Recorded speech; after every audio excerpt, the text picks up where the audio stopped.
In today's video, I'm going to teach you how to connect Webflow and Zapier. By the end, you'll have a clear, reliable workflow that sends data from Webflow into MailerLite using a Zapier automation.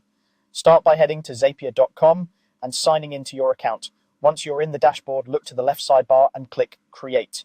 Then choose Zaps to open the Zap editor, where we'll build the automation. In the editor, begin with the trigger. Click the trigger box to choose the app that will start your automation. Use the search bar to type Webflow, then select Webflow from the results. Next, pick the trigger event that best fits your use case, such as a new form submission or a new item created in a collection. If you're not sure which to choose, think about the exact moment you want the automation to fire. Picking the most specific event will save you time later. Now connect your Webflow account, click to sign in, follow the prompts and approve the connection. If you manage multiple sites or workspaces, make sure you authorize the correct one so your data comes from the right place.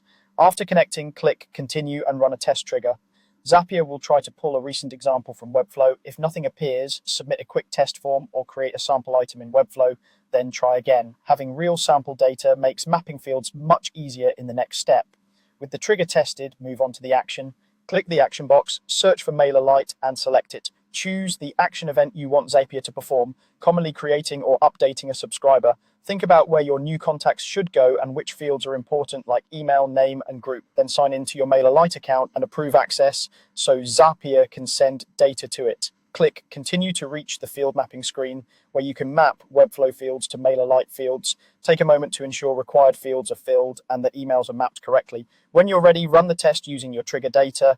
Zapier will push the sample from Webflow into MailerLite so you can confirm everything looks right. If the test doesn't land where you expect, adjust your field mappings and retest until it does. That's the complete setup. You've connected Webflow as the trigger, MailerLite as the action, and verified the connection with a successful test. From here, you can customize field mappings or refine events as your needs evolve.